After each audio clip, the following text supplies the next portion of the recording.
दोस्तों, कीबोर्ड के सबसे ऊपर F1 से लेकर F12 तक जो 12 फंक्शन कीज होती हैं, उनमें से आधी की का यूज तो ज्यादातर लोग जानते ही नहीं। ये मैजिकल फंक्शन कीज आपके काम को इजी, फास्ट और स्मार्ट बना देती हैं। जैसे कोई फंक्शन कीज एरर सॉल्व करती है, तो कोई कंप्यूटर को रिफ्रेश करती है, कोई सिस्टम को शट डाउन करने में हेल्प करती है, तो कोई प्रोग्राम को फुल स्क्रीन कर देती है। कुछ फंक्शन कीज टेक्स्ट का केस चेंज करती हैं और कुछ प्रिंट प्रीव्यू तक दिखाती हैं। अगर आप कंप्यूटर स्टूडेंट हो, ऑफिस वर्क करते हो, तो ये वीडियो आपके लिए बहुत इम्पोर्टेंट है, क्योंकि इस वीडियो में हम हर एक फंक्शन की का रियल यूज सीखेंगे, और वो भी रियल एग्जाम्पल के साथ। इसलिए वीडियो को एंड तक जरूर देखिए, और वीडियो पसंद आई तो इसे लाइक और शेयर भी कीजिए। तो फिर चलिए बिना टाइम वेस्ट किए हम आज की क्लास शुरू करते हैं। तो दोस्तों, पहली फंक्शन की है F1। अगर हमें किसी भी एप्लीकेशन या प्रोग्राम का हेल्प सेंटर ओपन करना है, तब हम F1 की का यूज करते हैं। चलिए इसे प्रैक्टिकली समझते हैं। इसके लिए आपको अपने पीसी में किसी भी एप्लीकेशन को ओपन कर लेना है। जैसे हम इस MS एक्सेल प्रोग्राम को ओपन कर लेते हैं। अगर हमें MS एक्सेल में किसी फॉर्मूला, किसी फंक्शन या किसी कमांड के लिए ऑनलाइन सहायता चाहिए, तो हम कीबोर्ड से प्रेस करेंगे F1। ये शॉर्ट की प्रेस करते ही MS एक्सेल के लिए हेल्प सेंटर ओपन हो जाता है। और आपको MS एक्सेल में कोई भी सहायता लेनी है, तो आप इस हेल्प सेंटर से ले सकते हैं। अगर आपको एक्सेल के अलावा किसी और प्रोग्राम के लिए हेल्प लेनी है, तब भी आप F1 की का यूज कर सकते हैं। अब हम F1 की का यूज दूसरे तरीके से देखते हैं। अगर आप कंट्रोल बटन के साथ F1 की का यूज करते हैं, तो MS एक्सेल, MS वर्ड या MS पावर पॉइंट की रिबन को शो या हाइड कर सकते हैं। चलिए इसका भी यूज प्रैक्टिकली देखते हैं। इसके लिए हम फिर से MS एक्सेल प्रोग्राम को ओपन करेंगे। अब कीबोर्ड से प्रेस करेंगे कंट्रोल के साथ F1। इस शॉर्ट की को प्रेस करते ही इसकी रिबन हाइड हो जाती है। अगर इसे फिर से शो करना है, तो हम फिर से कीबोर्ड से प्रेस करेंगे कंट्रोल के साथ F1। तो दोस्तों, आप F1 की का यूज इस प्रकार दो तरीके से कर सकते हैं। दूसरी फंक्शन की है F2।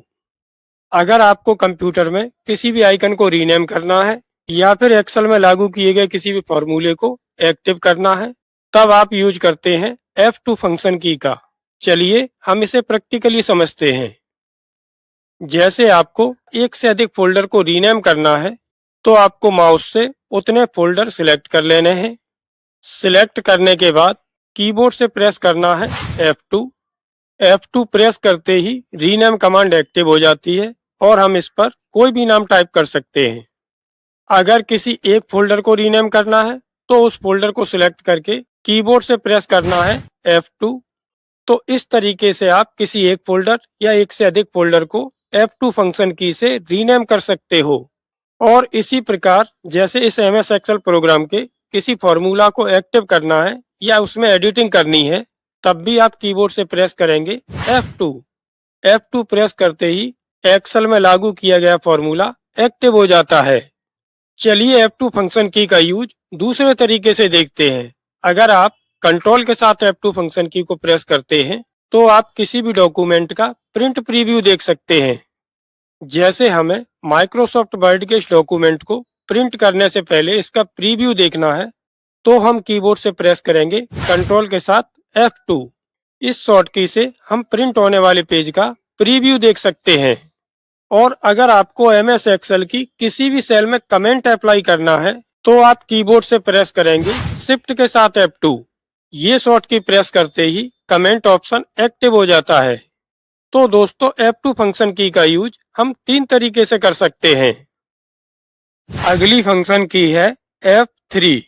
किसी ब्राउजर या फाइल एक्सप्लोरर में सर्च बॉक्स को एक्टिव करना है, या किसी टेक्स्ट के केस को चेंज करना है, तब हम यूज करते हैं F3 फंक्शन की। चलिए इसे प्रैक्टिकली समझते हैं। जैसे हमें इस क्रोम ब्राउजर में कुछ खोजने के लिए इसके सर्च बॉक्स को एक्टिव करना है, तो हम कीबोर्ड से प्रेस करेंगे F3। F3 प्रेस करते ही इसका सर्च बॉक्स एक्टिव हो जाता है। और इसी प्रकार अगर आपको फाइल एक्सप्लोरर के सर्च बॉक्स को एक्टिव करना है तो आप फाइल एक्सप्लोरर की विंडो में आकर कीबोर्ड से प्रेस करेंगे F3। तो किसी एप्लीकेशन के सर्च बॉक्स को एक्टिव करने के लिए F3 फंक्शन की का यूज किया जाता है। आइए अब इसका यूज दूसरे तरीके से देखते हैं।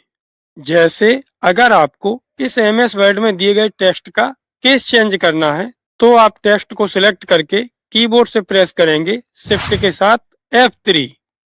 ये शॉर्ट की प्रेस करते ही टेक्स्ट का केस लोअर, अपर और सेंटेंस केस में बदलता जाता है।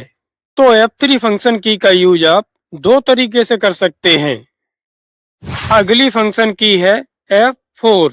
अगर फाइल एक्सप्लोरर में एड्रेस बार को एक्टिव करना है, MS एक्सेल में लास्ट एक्शन को रिपीट करना है, किसी एप्लीकेशन को क्लोज करना है या फिर कंप्यूटर को शट डाउन करना है, तब हम यूज करते हैं F4 फंक्शन की को। चलिए हम इसे प्रैक्टिकली समझते हैं। जैसे अगर हमें इस फाइल एक्सप्लोरर के एड्रेस बार को एक्टिव करना है, मतलब कर्सर को एड्रेस बार में मूव कराना है, तो इसके लिए हम कीबोर्ड से प्रेस करेंगे F4। ये फंक्शन की प्रेस करते ही हमारा कर्सर एड्रेस बार में मूव हो जाता है। चलिए हम इसका यूज MS एक्सेल में भी देखते हैं। जैसे आपने MS एक्सेल की इन सेल को सिलेक्ट करके सेल के बैकग्राउंड पर कोई कलर अप्लाई किया है और अगर आपको इसी कलर को किसी दूसरी सेल पर अप्लाई करना है तो आप उतनी सेल को सिलेक्ट करके कीबोर्ड से प्रेस करोगे F4। ये फंक्शन की प्रेस करते ही लास्ट एक्शन रिपीट हो जाता है और अगर आप अल्टर की के साथ F4 बटन को प्रेस करते हैं तो आप वर्तमान में खुले हुए किसी भी एप्लीकेशन को क्लोज कर सकते हैं। जैसे अगर हमें इस MS एक्सेल प्रोग्राम को क्लोज करना है तो हम कीबोर्ड से प्रेस करेंगे अल्ट के साथ F4। ये शॉर्ट की प्रेस करते ही कोई भी प्रोग्राम क्लोज हो जाता है। और अगर आपको अपने पीसी को शट डाउन करना है तब भी आप डेस्कटॉप पर आकर कीबोर्ड से प्रेस करेंगे अल्ट के साथ F4। तो F4 की का यूज आप तीन तरीके से कर सकते हैं। अगली फंक्शन की है F5। अगर हमें अपने पीसी को रिफ्रेश करना है, MS पावर पॉइंट में स्लाइड शो करनी है या फिर MS वर्ड में गो टू डायलॉग बॉक्स को ओपन करना है, तब हम यूज करते हैं F5 फंक्शन की। चलिए इसे हम प्रैक्टिकली समझते हैं। जैसे अगर हमें अपने पीसी को रिफ्रेश करना है तो हम डेस्कटॉप पर आकर कीबोर्ड से प्रेस करेंगे F5। इसी प्रकार अगर हमें किसी ब्राउजर को रिफ्रेश करना है तो हम ब्राउजर में आकर भी कीबोर्ड से प्रेस करेंगे F5। तो इस शॉर्ट की से हम अपने पीसी को और किसी ब्राउजर को रिफ्रेश कर सकते हैं। और अगर आप MS पावर पॉइंट प्रोग्राम में स्लाइड शो को एक्टिव करना चाहते हैं तब भी आप कीबोर्ड से प्रेस करेंगे F5। ये शॉर्ट की प्रेस करते ही MS पावर पॉइंट में स्लाइड शो एक्टिव हो जाता है। और अगर आप MS वर्ड में आकर कीबोर्ड से प्रेस करते हैं F5 तो इसका go to dialogue box open हो जाता है, जिससे आप डॉक्यूमेंट के किसी पार्टिकुलर भाग पर पहुंच सकते हैं। तो इस प्रकार आप F5 फंक्शन की का यूज भी तीन तरीके से कर सकते हैं। अगली फंक्शन की है F6। अगर किसी ब्राउजर के एड्रेस बार को सिलेक्ट करना है, MS वर्ड, MS एक्सेल में रिबन या स्टेटस बार पर मूव करना है या फाइल एक्सप्लोरर के अलग अलग सेक्शन को सिलेक्ट करना है, तब हम यूज करते हैं F6 फंक्शन की। चलिए इसे प्रैक्टिकली समझते हैं। जैसे अगर आप इस क्रोम ब्राउजर की विंडो को ओपन करके कीबोर्ड से प्रेस करते हैं F6 तो कर्सर इसके एड्रेस बार में मूव हो जाता है। मतलब F6 की प्रेस करते ही किसी भी ब्राउजर का एड्रेस बार सिलेक्ट हो जाता है। और अगर आप MS वर्ड प्रोग्राम में आकर कीबोर्ड से प्रेस करते हैं F6 तो कर्सर रिबन, पेज या स्टेटस बार पर मूव करता है। और इसी प्रकार अगर फाइल एक्सप्लोरर की विंडो में आकर कीबोर्ड से प्रेस करते हैं F6 तब भी कर्सर फाइल एक्सप्लोरर की अलग अलग विंडो को सिलेक्ट करता है या अलग अलग सेक्शन पर मूव करता है। और अगर किसी एक ही प्रोग्राम में दो अलग अलग डॉक्यूमेंट ओपन हैं, जैसे इस MS एक्सेल प्रोग्राम में दो पेज ओपन हैं, अगर आपको एक पेज से दूसरे पेज पर स्विच होना है, मतलब आप एक डॉक्यूमेंट से दूसरे डॉक्यूमेंट पर पहुंचना चाहते हैं, तो इसके लिए कीबोर्ड से प्रेस करेंगे कंट्रोल और शिफ्ट के साथ F6। इस शॉर्ट की से आप एक डॉक्यूमेंट से दूसरे डॉक्यूमेंट पर स्विच हो जाते हैं। तो F6 फंक्शन की का यूज भी आप इस प्रकार 3 तरीके से कर सकते हैं। अगली फंक्शन की है F7। MS वर्ड, एक्सेल या पावर पॉइंट में स्पेलिंग एंड ग्रामर की गलतियों को करेक्ट करना है, या किसी वर्ड के सिनोनिम्स एंटोनिम्स खोजने हैं, तब यूज करते हैं F7 फंक्शन की। चलिए इसे प्रैक्टिकली समझते हैं। जैसे MS वर्ड में ये एक शब्द दिया गया है जिसका नाम है ग्रेट, लेकिन इसमें स्पेलिंग एरर है। अगर हमें इसकी स्पेलिंग एरर को करेक्ट करना है, तो हम इस वर्ड को सिलेक्ट करके कीबोर्ड से प्रेस करेंगे F7। F7 की प्रेस करते ही स्पेलिंग एंड ग्रामर का डायलॉग बॉक्स ओपन होता है। इस डायलॉग बॉक्स में सिलेक्ट किए गए वर्ड के करेक्ट मीनिंग शो होते हैं। जैसे इसमें ग्रेट का ये मीनिंग करेक्ट है। अगर आपको इसको इंसर्ट करना है, तो बस आप इस पर क्लिक कर देंगे। क्लिक करते ही रॉन्ग वर्ड करेक्ट वर्ड से रिप्लेस हो जाता है। अब F7 की का यूज दूसरे तरीके से देखते हैं। जैसे अगर आपको इस ग्रेट वर्ड के सिनोनिम्स या एंटोनिम्स चाहिए, मतलब ग्रेट वर्ड के अगर आपको विलोम या पर्यायवाची चाहिए, तो इसके लिए आप ग्रेट वर्ड को सिलेक्ट करके कीबोर्ड से प्रेस करेंगे शिफ्ट के साथ F7। ये फंक्शन की प्रेस करते ही थीसॉस का डायलॉग बॉक्स ओपन होता है और इसमें सिलेक्ट किए गए वर्ड के सिनोनिम्स और एंटोनिम्स शो होते हैं। आपको जिस भी सिनोनिम्स को डॉक्यूमेंट में इंसर्ट करना है, बस आप उस वर्ड के राइट कॉर्नर पर जाकर इस प्रकार से इंसर्ट कर देंगे। तो इस प्रकार F7 फंक्शन की का यूज भी 2 तरीके से किया जा सकता है। अगली फंक्शन की है F8। अगर MS एक्सेल में सेल को लॉक करना है, MS वर्ड में टेक्स्ट को सिलेक्ट करना है या मैक्रो कमांड को अप्लाई करना है, तब यूज करते हैं F8 फंक्शन की। चलिए इसे प्रैक्टिकली समझते हैं। जैसे जब आप एक्सेल में लेफ्ट, राइट, अप और डाउन एरो की प्रेस करते हैं, तो सेल के दाएं, बाएं और ऊपर नीचे मूव होते हैं। लेकिन जब आप किसी सेल को सिलेक्ट करके कीबोर्ड से प्रेस करते हो F8, तो वह सेल लॉक हो जाती है। इसके बाद जब हम लेफ्ट, राइट या अप डाउन एरो की प्रेस करते हैं, तो कर्सर उस लॉक सेल के साथ ही मूव करता है। इस प्रकार से अगर आपको फिर से सेल को अनलॉक करना है, तो आप कीबोर्ड से एस्केप की प्रेस करेंगे। अब F8 की का यूज दूसरे तरीके से देखते हैं।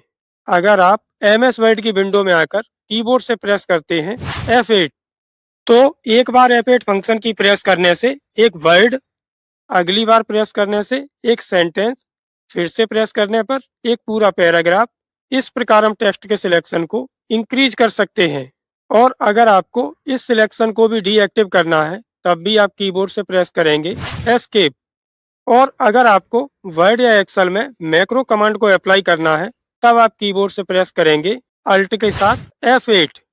ये फंक्शन की प्रेस करते ही आपके डॉक्यूमेंट में मैक्रोज का डायलॉग बॉक्स ओपन हो जाता है और आप अपने डॉक्यूमेंट पर मैक्रोज कमांड को अप्लाई कर सकते हैं। तो इस प्रकार आप F8 की का यूज भी 3 तरीके से कर सकते हैं। अगली फंक्शन की है F9। MS वर्ड या एक्सेल में इंसर्ट किए गए फील्ड को अपडेट करना है, तब यूज करते हैं F9 फंक्शन की। चलिए इसे प्रैक्टिकली देखते हैं। जैसे MS वर्ड की इस टेबल में ये कुछ अंक दिए गए हैं। अगर आपको MS वर्ड में इन सभी संख्याओं का टोटल करना है, तो आप इस लास्ट वाली सेल पर माउस पॉइंटर को रखेंगे। इसके बाद लेआउट टैब पर जाकर फॉर्मूला इस कमांड पर क्लिक करेंगे। क्लिक करते ही इस प्रकार का डायलॉग बॉक्स ओपन होगा, जहां आपको इक्वल सम एबव इस प्रकार का फंक्शन दिखाई देगा। क्योंकि हमें टेबल में ऊपर दी गई संख्याओं का टोटल करना है, इसलिए हम ओके पर क्लिक करेंगे। ओके पर क्लिक करते ही सभी संख्याओं का टोटल निकल आएगा। लेकिन जब आप सेल में दी गई किसी संख्या में बदलाव करते हैं, जैसे हम यहाँ 50 की जगह 100 लिख देते हैं, लेकिन यहाँ टोटल में कोई भी चेंजिंग नहीं हुई, इसे करने के लिए हमें इस सेल को अपडेट करना होगा। इसके लिए हम इस टोटल को सिलेक्ट करके कीबोर्ड से प्रेस करेंगे F9। F9 की प्रेस करते ही टोटल वाली सेल अपडेट हो जाती है।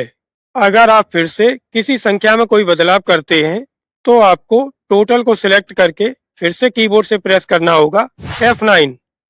चलिए F9 की का यूज MS एक्सेल में देखते हैं। जैसे MS एक्सेल में ये एक डेटा दिया गया है, अगर आपको इसका टोटल करना है तो इसके लिए टाइप करेंगे इक्वल सम ब्रैकेट स्टार्ट और जितनी संख्याओं का टोटल करना है ड्रैग करके उन्हें सिलेक्ट कर लेंगे। इसके बाद ब्रैकेट क्लोज और एंटर। एंटर की प्रेस करते ही सभी संख्याओं का टोटल निकल आता है। यहाँ पर जब आप किसी संख्या में कोई चेंजिंग करके एंटर की प्रेस करते हैं तो टोटल भी अपडेट हो जाता है।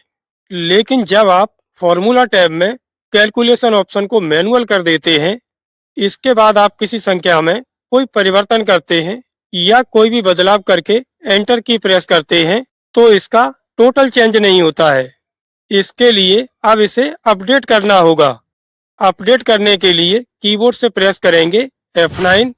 तो देखिए F9 की प्रेस करते ही टोटल अपडेट हो गया है। तो इस प्रकार आप F9 की का यूज दो तरीके से कर सकते हैं। अगली फंक्शन की है F10। अगर आपको रिबन की टैब को हाईलाइट करना है, माउस के राइट क्लिक का काम करना है या किसी प्रोग्राम की विंडो को मैक्सिमाइज या रिस्टोर करना है, तब यूज करते हैं F10 फंक्शन की। चलिए इसे प्रैक्टिकली समझते हैं। जैसे अगर आप इस MS वर्ड की विंडो पर आकर कीबोर्ड से प्रेस करते हैं F10 तो इसकी सभी टैब के लेटर हाईलाइट हो जाते हैं। अब जैसे आपको इंसर्ट टैब पर जाना है तो आप कीबोर्ड से प्रेस करेंगे N प्रेस करते ही आप इंसर्ट टैब पर पहुंच जाते हैं। तो आप F10 की से किसी भी रिबन की टैब को हाईलाइट कर सकते हो। अब F10 फंक्शन की का यूज दूसरे तरीके से देखते हैं। जब आप डेस्कटॉप पर आकर कीबोर्ड से प्रेस करते हैं शिफ्ट के साथ F10 तो ये शॉर्ट की प्रेस करने से वही मेनू ओपन होता है जो माउस के राइट क्लिक से होता है। और अगर आप किसी आइकन को सिलेक्ट करके कीबोर्ड से प्रेस करते हैं शिफ्ट के साथ F10 तब भी वही मेनू ओपन होता है जो माउस के राइट क्लिक से होता है। और अगर आप किसी प्रोग्राम को ओपन करके कीबोर्ड से प्रेस करते हैं कंट्रोल के साथ F10 तो उस प्रोग्राम की विंडो को मैक्सिमाइज या रीस्टोर किया जा सकता है। तो इस प्रकार आप F10 की का यूज भी तीन तरीके से कर सकते हैं। अगली फंक्शन की है F11। किसी ब्राउजर, किसी वीडियो या फाइल एक्सप्लोरर की विंडो को फुल स्क्रीन करना है, MS एक्सेल में किसी डेटा का चार्ट बनाना है या फिर एक्सेल में एक नई वर्कशीट ऐड करनी है, तब यूज करते हैं F11 फंक्शन की। चलिए इसे प्रैक्टिकली समझते हैं। जैसे अगर आपको इस फाइल एक्सप्लोरर की विंडो को फुल स्क्रीन करना है तो इसके लिए कीबोर्ड से प्रेस करेंगे F11। F11 की प्रेस करते ही फाइल एक्सप्लोरर की विंडो फुल स्क्रीन मोड पर हो जाती है। अगर इसे नॉर्मल करना है तो फिर से कीबोर्ड से प्रेस करेंगे F11। और इसी प्रकार अगर किसी ब्राउजर या वीडियो को फुल स्क्रीन मोड पर करना है, अगर इस क्रोम ब्राउजर को फुल स्क्रीन मोड पर करना है तो इसके लिए हम कीबोर्ड से प्रेस करेंगे F11। और इसी प्रकार अगर आपको किसी वीडियो को फुल स्क्रीन मोड पर करना है तो वीडियो को ओपन करके कीबोर्ड से प्रेस करेंगे F11। तो इस शॉर्टकी से हम किसी भी प्रोग्राम की विंडो को फुल स्क्रीन मोड पर कर सकते हैं। आइए F11 की का यूज MS एक्सेल में देखते हैं। अगर आप किसी डेटा को सिलेक्ट करके कीबोर्ड से प्रेस करते हैं F11 तो सिलेक्ट किए गए डेटा का एक क्विक चार्ट तैयार हो जाता है। तो F11 की से आप किसी भी डेटा का चार्ट भी तैयार कर सकते हैं। और अगर आपको MS एक्सेल में एक नई शीट इंसर्ट करनी है तो इसके लिए कीबोर्ड से प्रेस करेंगे शिफ्ट के साथ F11। इस शॉर्टकी से एक्सेल में एक नई वर्कशीट ऐड हो जाती है। तो F11 फंक्शन की का यूज आप इस प्रकार तीन तरीके से कर सकते हैं। और लास्ट फंक्शन की है F12। अगर किसी डॉक्यूमेंट को सेव करना है, ओपन करना है या फिर डॉक्यूमेंट को प्रिंट करना है, तब यूज करते हैं F12 फंक्शन की। चलिए इसे प्रैक्टिकली देखते हैं। जैसे MS वर्ड में तैयार किए गए इस डॉक्यूमेंट को अगर आपको सेव करना है तो इसके लिए कीबोर्ड से प्रेस करेंगे F12। F12 फंक्शन की प्रेस करते ही सेव एज का डायलॉग बॉक्स ओपन हो जाता है और आप यहां पर अपने डॉक्यूमेंट को कोई भी नया नाम देकर सेव कर सकते हो। और इसी प्रकार अगर आपको पहले से सेव किसी डॉक्यूमेंट को ओपन करना है तो इसके लिए कीबोर्ड से प्रेस करेंगे कंट्रोल के साथ F12। ये शॉर्ट की प्रेस करते ही ओपन का डायलॉग बॉक्स आ जाता है और इसमें से आप पहले सेव किए गए किसी डॉक्यूमेंट को ओपन कर सकते हैं। और अगर आपको तैयार किए गए किसी डॉक्यूमेंट को प्रिंट करना है तब आप कीबोर्ड से प्रेस करेंगे कंट्रोल और शिफ्ट के साथ F12। ये शॉर्ट की प्रेस करते ही प्रिंट का डायलॉग बॉक्स आ जाता है और आप इस डायलॉग बॉक्स से अपने डॉक्यूमेंट को प्रिंट करने से संबंधित सभी सेटिंग अप्लाई करके डॉक्यूमेंट को प्रिंट कर सकते हैं। तो इस प्रकार आप F12 फंक्शन की का यूज भी 3 तरीके से कर सकते हैं। तो दोस्तों ये था F1 से लेकर F12 तक सभी फंक्शन की का डिटेल में परिचय। उम्मीद करता हूँ आपको ये जानकारी अच्छे से समझ आई होगी, लेकिन फिर भी अगर आपका कोई सवाल है तो प्लीज कमेंट करके जरूर पूछिएगा। धन्यवाद।